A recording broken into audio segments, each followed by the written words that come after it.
What did you do to increase your speed? ये एक बहुत बड़ा प्राइम कंसर्न रहता है बच्चों का कि पेपर तो हम कर लेंगे मैम, पढ़ाई हमने कर ली, पर धीरे लिखते हैं, तो स्पीड कैसे इंक्रीज करें? तो उसके लिए अच्छी आपकी क्या स्ट्रैटेजी थी वो प्लीज शेयर करिए।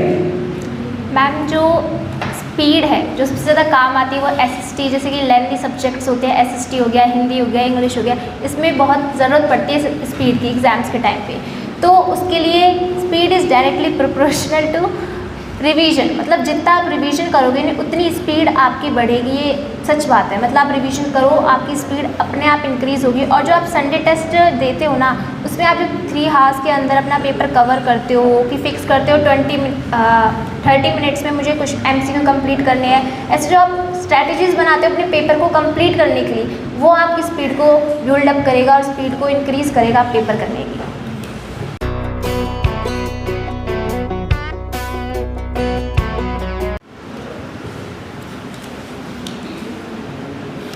The question is, how to prepare for board examination as we are having so many Sunday tests and Saturday tests, class test, major test, minor test throughout the year. ये वो बच्चा है जो कि बहुत ज़्यादा परेशान है टेस्ट से। अभी आंसर बताने वाले हैं आपको के एक्सपर्ट्स।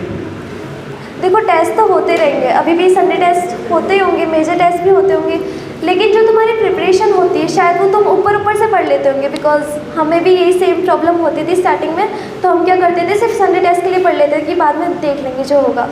लेकिन आई वुड सजेस्ट कि जो तुम संडे टेस्ट के लिए पढ़ रहे हो, मान लो एक हफ्ते बाद तुम्हारा संडे टेस्ट है, उसमें से 2 चैप्टर आ रहे हैं साइंस के, उन 2 चैप्टर्स को तुम ऐसे रेडी करो कि अगर वो बोर्ड्स में पूछे जाए तो तुम उसको आसानी से कर सको।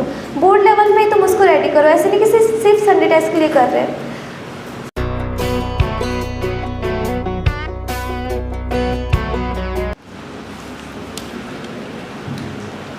The question is special strategies for Hindi and English subject, क्योंकि उसमें सबसे ज़्यादा स्पेलिंग मिस्टेक होती है।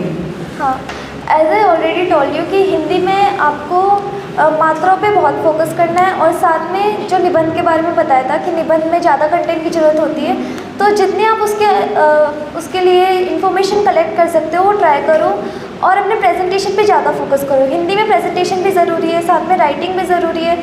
ज़्यादा बड़ा नहीं लिखना है, पॉइंट्स में लिखने की कोशिश करो। और जैसे जो आपका आंसर ख़त्म होता है उसके बाद लाइंस छोड़ो, उसको अंडरलाइन भी कर सकते हो आप, जो आपको इम्पोर्टेंट शब्द लगे उनको आप अंडरलाइन कर सकते हो।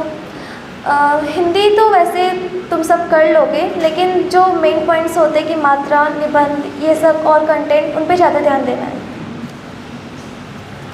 मैम हिंदी में मेरे जो मार्क्स कटे थे बेसिकली जो मतलब एक MCQ में कटा था, मैंने मतलब एक होता है मैम हमारे लेखक परिचय या कवि परिचय, आपको जो याद करने हैं वो, तो मैंने जो लेखक परिचय याद किए, तो कवि परिचय के अंदर से जो थे क्वेश्चंस आए थे वो मैं नहीं कर पाई थी MCQ में, उसकी वजह से मेरे मार्क्स कटे थे। तो मतलब आप लेखक परिचय करो या कवि परिचय कोई सा भी याद करो, लेकिन जो दूसरा जो सेक्शन है उस कम से कम रीडिंग करो कि आप क्वेश्चन आए MCQ में तो कर सको, हिंदी में स्पेशली। और एक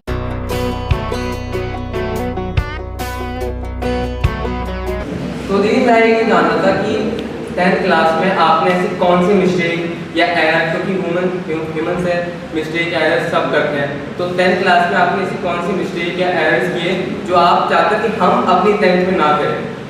सब्जेक्ट में आपके कितने भी मार्क्स आए उस पर ये मतलब मार्क्स पे तो ध्यान नहीं देना। पहली बात तो ये बस ये देख लो कि तैयारी मेरी पूरी है, बोर्ड एग्ज़ाम से मुझे इसकी बोर्ड एग्ज़ाम्स के लिए बोर्ड एग्ज़ाम के मार्क्स आपके डिपेंड करते हैं। तो ये जो है ना कि मार्क्स रिजल्ट आपका, इस पर ध्यान मत दो, डिप्रेशन वगैरह एंजाइटी कुछ देखनी नहीं है आपको, बस बोर्ड एग्ज़ाम पे ध्यान दो। और हर सब्जेक्ट को स्पेशल, हिंदी इंग्लिश सारी सब्जेक्ट को स्पेशल मानो, क्योंकि जिस टाइम पे जो जनवरी फरवरी का टाइम था सब बच्चे मैथ्स और साइंस पढ़ते हैं, ठीक है, क्योंकि मैथ साइंस में अच्छे मार्क्स साइंस लिए, लेकिन मैंने इंग्लिश पढ़ी थी। बेसिकली इंग्लिश को इतना इंपॉर्टेंस दिया था लास्ट टाइम पे कि मेरी इंग्लिश में मुझे पता था कि इसमें मार्क्स कटेंगे, मिस्टेक्स कटेंगे, तो सारी सब्जेक्ट को इक्वल वो देनी है इंपॉर्टेंस, जैसे कि हिंदी इंग्लिश लैंग्वेज सब्जेक्ट्स हैं उनको, जिससे आपके मार्क्स कहीं कटने की कोई भी क्वेरीज नहीं। क्योंकि हमारा जो रिजल्ट था, मेरा नहीं पूरी जो क्लास का रिजल्ट है, उसमें बेसिकली जिनके कम मार्क्स आए ना, हिंदी मैथ साइंस में किसी का कम मार्क्स नहीं थे, कम मार्क्स आते हैं तो हिंदी और इंग्लिश में आते हैं बस। तो प्लीज़ फोकस करो उन पे।